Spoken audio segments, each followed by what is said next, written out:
은혜와 사랑하심이 여러분 가운데 있길 주님의 축복합니다. 우리가 가지고 있는 지식이라는 건 분명히 이 시대에 풍요로운 시대를 살고 있는 것은 사실이기도 합니다. 그러나 이 지식, 많은 정보보다 더 중요한 것은 이 지식을 삶에서 어떻게 적용하느냐라는 것은 더 중요한 문제이겠죠. 지식, 정보보다 더 중요한 것은 이것을 잘 활용할 수 있는 지혜. 이 지혜가 이 성탄을 맞이한 저와 여러분 삶 속에 충만하기를 주님의 축복합니다.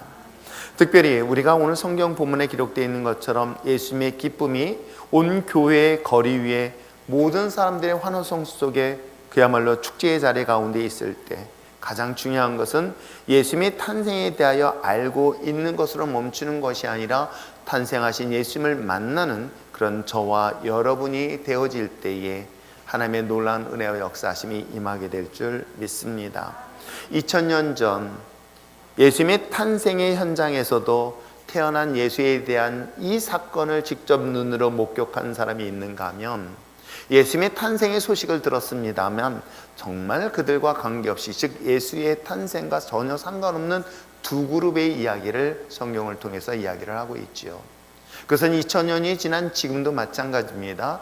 아기 예수의 탄생에 대하여 모든 사람들이 다 알고 있습니다. 심지어는 예수를 믿지 않은 이방 족속들까지도, 심지어는 무슬림 나라의 국가 속에서도 아기 예수의 탄생, 즉 성탄에 대한 기쁨을 나누고 있는 것 또한 사실이기도 합니다.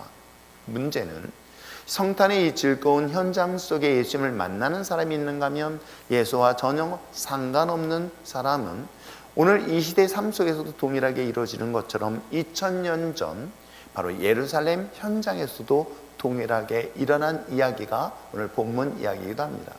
그래서 오늘 저는 본문을 보면서 아기 예수의 탄생, 그 메시아의 놀라운 탄생의 현장에서 이것을 알고 있는 것으로 끝나는 사람들의 이야기가 아닌 이 사실을 통해서 직접 목격하고 경험한 지혜로운 자의 이야기를 본문을 통해서 살펴보려고 합니다. 먼저 이 예수님의 탄생의 현장에서, 예수님의 탄생의 놀라운 역사의 현장에서 이 사실을 아는 것으로 끝난 어리석은 사람 이야기는 바로 오늘 본문에 기록된 헤롯이라는 왕과 당시의 종교 지도자라 말할 수 있는 대제사장과 서기관에 대한 이야기를 살펴보려고 합니다.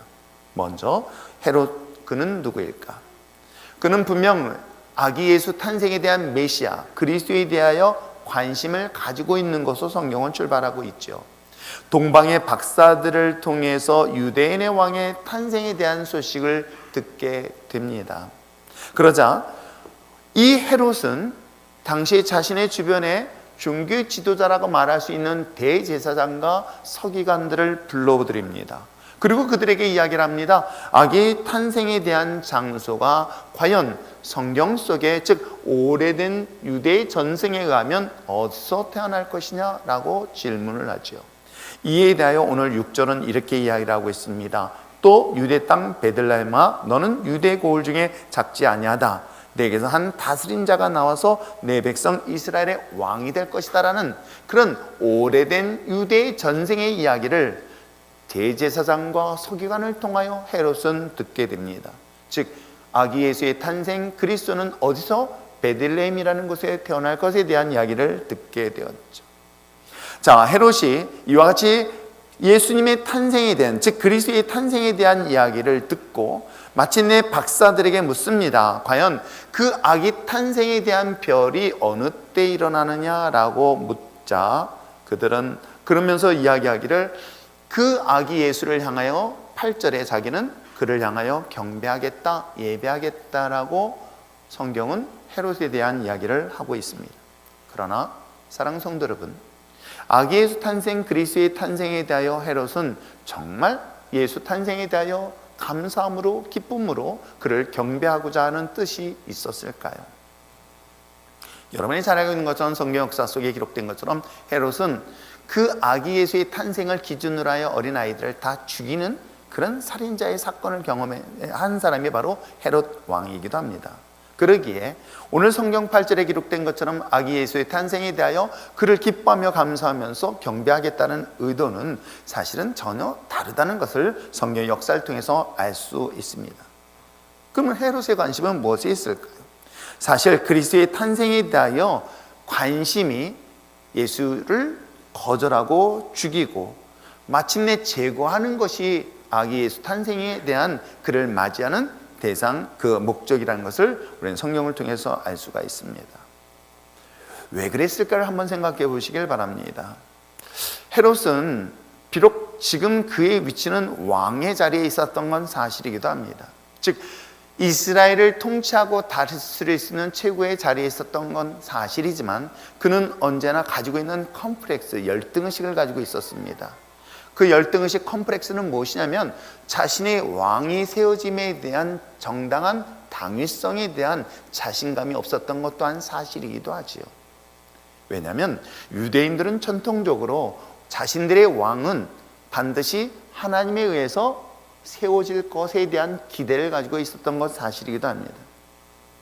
성경적 근거를 통해서 세워지는 왕은 하나님으로부터 기름 부음 받은 자를 통해서 왕이 세워지는 것이 마땅하나 오늘 성경에 소개하고 있는 헤롯 왕은 제사장을 통해서 기름 부은 왕이 아니라 하나님이 특별히 지명하여 불러 그를 왕으로 세운 존재가 아니라 로마, 당시에 이스라엘을 다스렸던 로마라는 나라에 의해서 세워진 그런 존재였기 때문에 자신이 갖고 있는 왕에 대한 신분에 대한 열등의식 내지는 컴플렉스를 가지고 있는 것 또한 사실이기도 합니다. 그러기에 자신의 왕의 자리에 또 다른 유대의 왕이 태어난다는 것에 대하여 어떤 마음을 가졌을까? 분명히 강한 거부감을 가졌던 것 또한 사실이기도 합니다.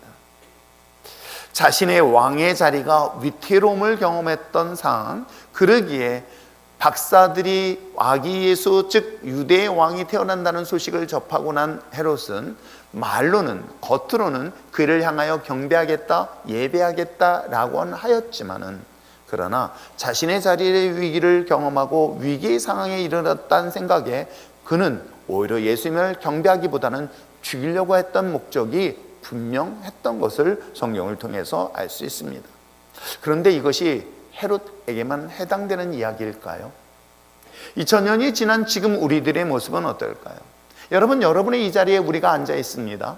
아기 예수 탄생에 대한 즐거움과 기쁨의 소식을 가지고 우리가 함께 예배드리며 찬양을 했습니다. 그런데 정작 여러분의 인생의 왕은 누구입니까? 여러분의 삶의 참된 주인은 누구십니까? 여러분의 인생에서 참된 주인이 여러분의 참된 인생의 왕이 누구신가는 여러분 스스로에게 질문을 하고 답을 얻어보시길 바랍니다. 즉, 내 인생의 왕이 예수 그리스도요 하나님이심에도 불구하고 말은 그렇게 합니다. 그러나 정작 내 인생의 주인은, 내 인생의 왕은 나 자신의 경우는 아닐까요?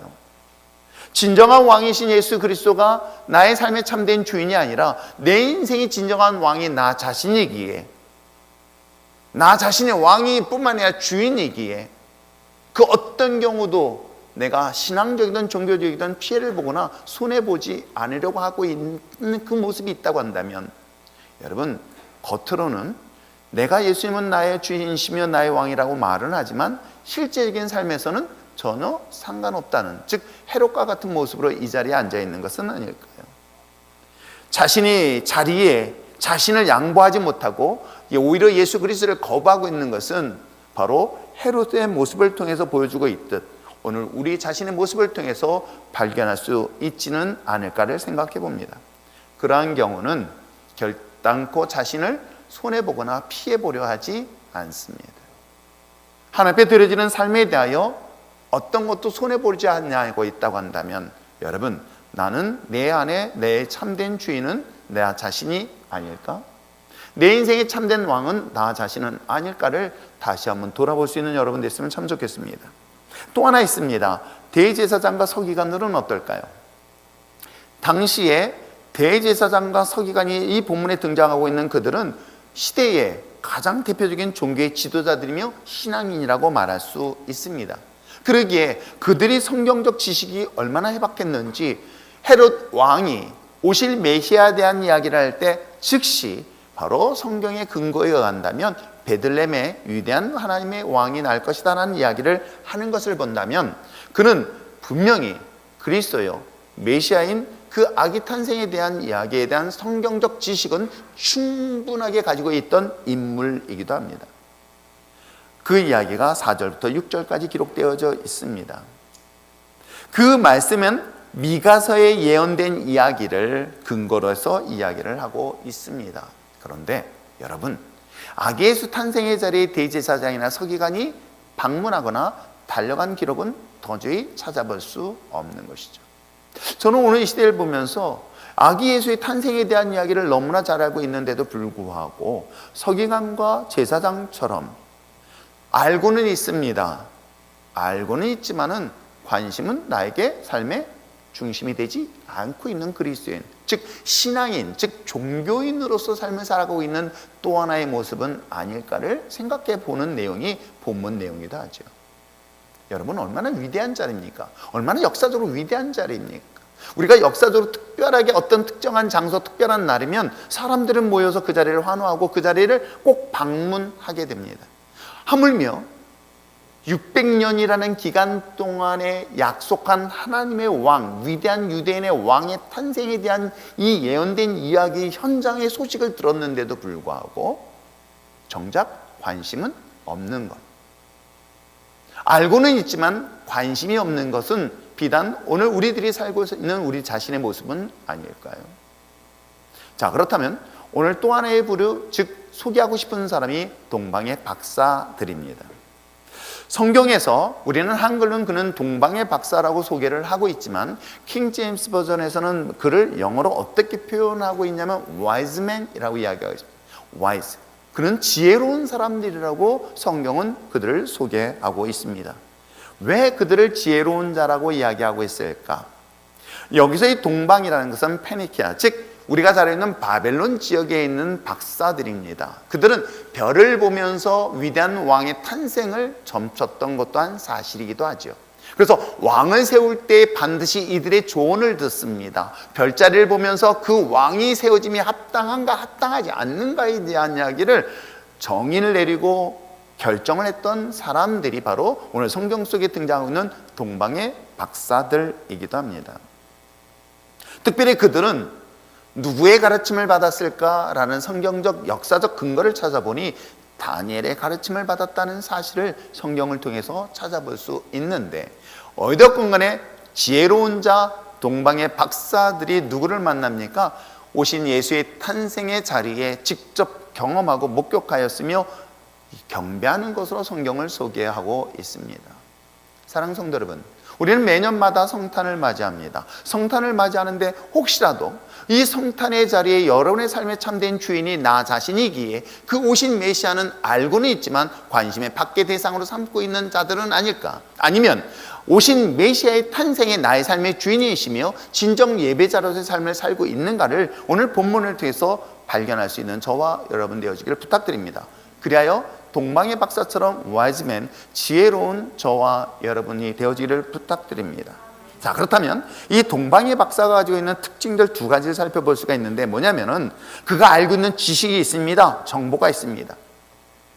근데 알고 있고 정보를 가지고 있는 것으로 끝나는 것이 아닙니다. 그게 삶에 적용을 하거나 우선순위를 두거나 삶의 목표로 바꾸는 삶을 살아가는 자를 말하고 있는 것입니다. 즉, 제 인생에서도 저 역시도 물론 그렇다고 해서 제가 지혜롭다라고 말하기는 감히 두렵기는 하지만은 한 가지 분명한 사실은 참된 길이요 진리요 나의 생명의 구원자 되신 예수 그리스도를 만나는 순간, 그를 알고 난 순간 제 인생의 삶의 참된 주인은 예수 그리스도였으며 그를 위하여 나의 삶의 모든 방향과 목표를 향하여 갈 수 있었던 것처럼 오늘 동방의 박사들도 그러한 사실들을 발견하게 됩니다. 먼저 이 동방의 박사가 과연 이 모든 메시아의 탄생에 대한 정보를 어떻게 알았을까? 그 근거는 민수기 24장 17절의 말씀을 나오고 있습니다. 자, 민수기 24장 17절의 말씀을 한번 읽어볼까요? 읽겠습니다. 시작.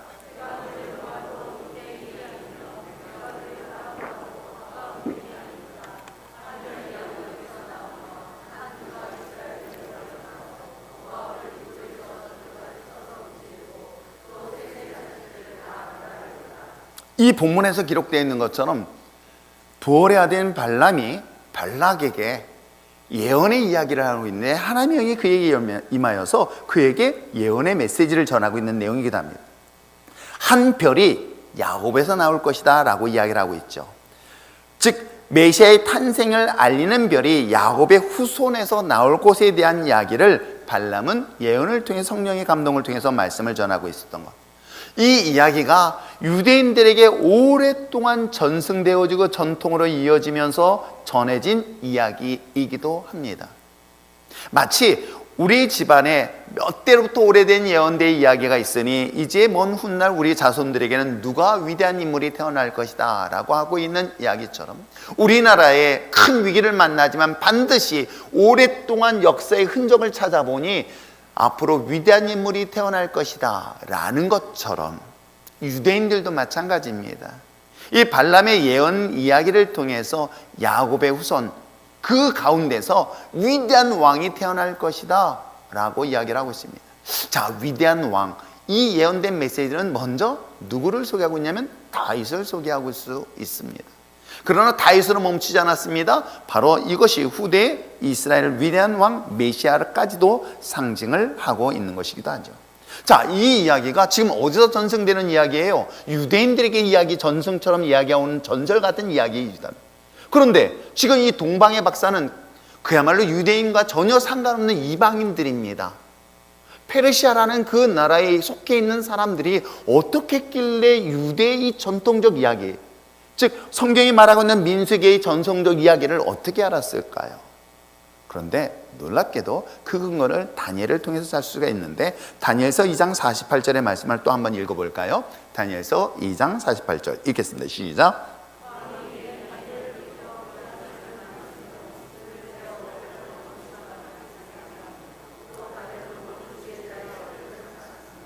그렇습니다. 다니엘이 지혜로운 자들, 즉 박사들을 말하고 있는 거예요. 이 사람들에 대하여 참된 스승으로 만들었던 것이 당시 상황이었던 거예요. 그래서 다니엘은 당시에 별을 보면서 미래를 예측했던 그 지혜로운 자들을 불러 모아서 가르쳤는데 다니엘은 그 근거를 어디서, 즉 앞으로 위대한 왕이 태어날 것이야, 그 별에 대한 이야기를 다니엘이 이야기를 했던 거예요. 그리고 그것이 자그마치 600년 동안 다니엘의 가르침이 전해서 마침내 오늘 성경 속에 등장하고 있는 다니엘의 예언을 이야기 들었던 동방의 박사들까지도 전승해서 들었던 것 또한 사실이기도 합니다. 문제는 이와 같이 오랜 기간 동안에 들었던 정보와 지식 알고는 있습니다. 그런데 막상 별이 태어나는 순간에 어떡합니까? 그 별을 향하여 자신의 고향을 떠나 이곳까지 옮겼던 동방의 박사들을 주목해 보시기를 바랍니다.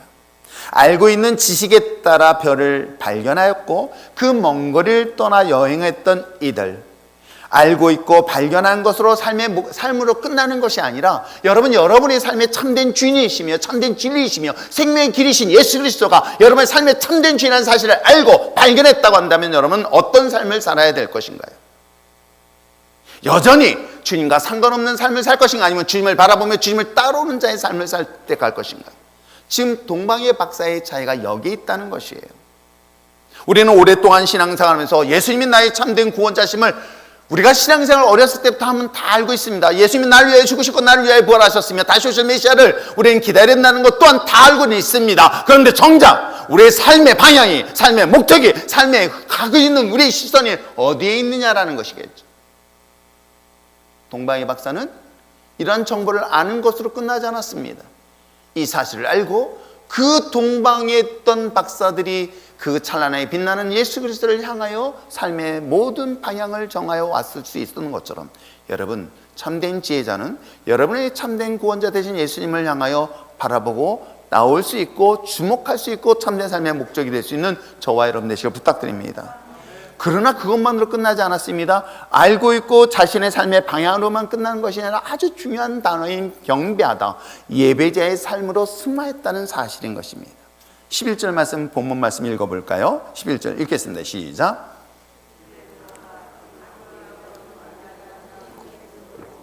엎드려 악있게 경배하고 보배합을 열어 황금과 유황과 모락을 예물로 드리니라. 아멘. 아는 것 중요합니다. 예수님이 우리 구원자시라는 사실을 아는 것 중요합니다. 그러나 그것보다 더 중요한 것이 무엇입니까? 예배드리는 자의 삶인 것입니다.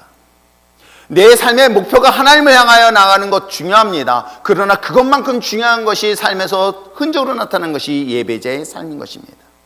지혜롭다고 말하는 동방박사들인 그 경배 예배는 어떤 예배였을까요? 그 약속의 말씀을 들었습니다. 그리고 믿었습니다. 자그마치 600년에 지한 이야기에 대한 말씀을 듣고 믿었습니다. 그것이 바로 예배의 시작은 아닐까요?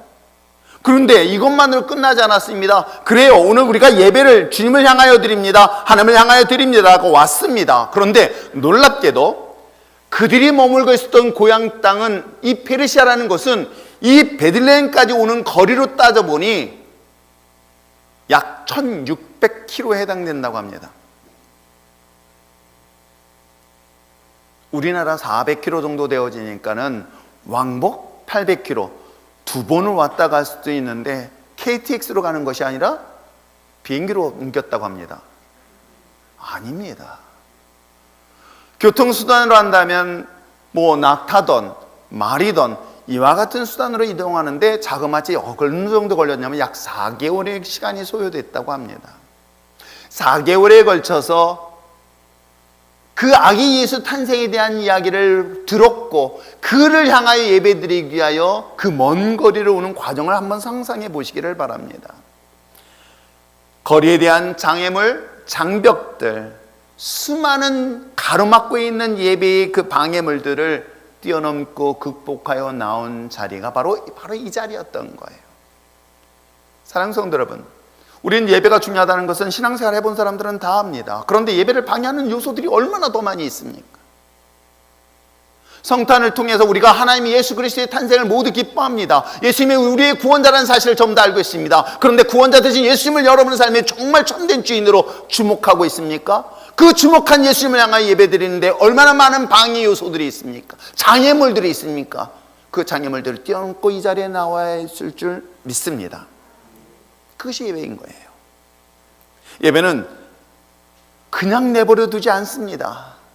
사단은요, 하나님께 예배드리는 것을 정말 거부하고 있기 때문에 수많은 방법으로 우리를 공격합니다. 핍박을 통해서, 유혹을 통해서든 등등을 통해서 하나님께 예배드리는 것을 거부할 때 여러분, 이것을 뛰어넘었던 동방의 박사처럼 그 모든 걸 뛰어넘고 나올 수 있는 저와 여러분들을 부탁드립니다. 그러나 또 하나 중요한 것은 무엇일까요? 그에 가지고 있는 가장 소중한 것들이었어요. 보배압, 그 안에 뭐가 있습니까? 황금, 모략, 유황. 세상에서 가장, 그때 당시에 가장 값지고 소중한 것들을 앞에 드리는 것, 이게 바로 예배인 것입니다. 사랑하는 성도 여러분, 오늘 우린 두 부류의 사람들을 보게 됩니다. 아기 예수 탄생의 역사의 현장의 자리가, 우리가 매주마다 드려진 예배의 자리가 사실은 아기 예수 탄생에 대한 기쁨과 감사요, 또는 예수님 앞에 드려지는 축복된 예배의 자리일 줄 믿습니다. 어찌 보면 이 자리가 베들레헴의 자리가 될 수 있습니다. 그런데 이 거룩한 자리에 두 부류의 사람들, 여전히 내 인생의 참된 왕이 예수님이 아닌 내가 왕이 되어졌다면 헤롯과 같은 모습일 것이고, 또한 예수님이 참된 구원자라고 얘기하지만 알고는 있지만 관심이 없고 살아가는 사람이라고 한다면 그 또한 우리가 얘기하는 대제사장이나 서기관들은 아니었을까? 그러나 이방인이었습니다. 혈통적으로는 유대인들이라 아니었습니다. 그럼에도 불구하고 그들은 하나님 앞에 예배자로 나옴으로 인하여 그를 지혜로운 자라고 말할 수 있었던 중요한 이유는 무엇 때문이었을까?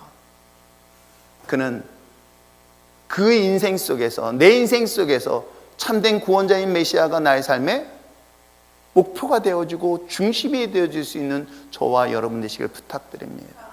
그리고 그 자리에 예배자로 나올 수 있는 여러분 됐으면 참 좋겠어요. 어떤 방해와 어떤 장애물이 있다 할지라도 그것을 뛰어넘을 수 있는 저와 여러분 되시길 부탁드립니다. 갑자기 날씨가 영하의 10몇 도로 툭 떨어지니까 아 그래, 오늘은 날씨가 너무 춥지 라고 하며 편안하게 집에 계신 분들, 여러분 얼마나 예배를 많이 방해받고 있는지 아십니까? 관계성에서도 또 상처받았고 시험 들었다고 해서 예배를 나오지 못하는, 여러분 얼마나 많은 장애물들이 하나님과 관계 속에 끊어놓고 있는지 오늘 성경을 통해서 우리는 보게 되지 않을까요? 근데 더 중요한 것은 그 예배, 그 어떤 어려운 환경 속에서 뛰어넘어서 가장 소중한 것을 드릴 수 있는 예배. 매년 맞이하는 성탄, 또한 메시아이신 예수 그리스도의 탄생. 그러나 아는 것보다 더 중요한 것은 태어난 나귀 예수를 만나는 것, 그것이 여러분 삶의 참된 주인이 된 주님으로 인하여 주님과 가까이 하는 것이 중요한 것은 아닐까요? 삶의 중심이고 여러분의 삶의 목표이며 방향이 되어지는 것이 예수 그리스도가 되어지길 부탁드립니다. 그리고 참된 예배자가 되시길 바랍니다. 그래서 예배자가 되기 위해서 제가 한번 생각해 봤어요. 그래, 기도자가 돼야 되겠다. 그 기도자를 통해 하나님의 참된 지혜를 깨닫게 될 것이고, 그런 다음에 예배자가 돼야 되겠다. 그 다음에 우리만의 예배로 끝나는 것이 아니라 이 기쁨의 자리에 사람들에게 소개하고 전할 수 있는 전도자가 돼야 되겠다. 이것이 이번 성탄에 주신 하나님 주신 메시지라는 사실을 믿고 이 기쁨의 소식을 이웃에게 전하며 나눌 수 있는 저와 여러분 되시기를 주님 축복합니다. 기도하겠습니다. 이 시간 잠시 말씀을 생각하며 함께 기도할 때 하나님의 풍성한 은혜와 사랑하심이 오늘도 예식 가운데, 예배 가운데 성탄의 기쁨 속에 있게 하여 주시옵소서.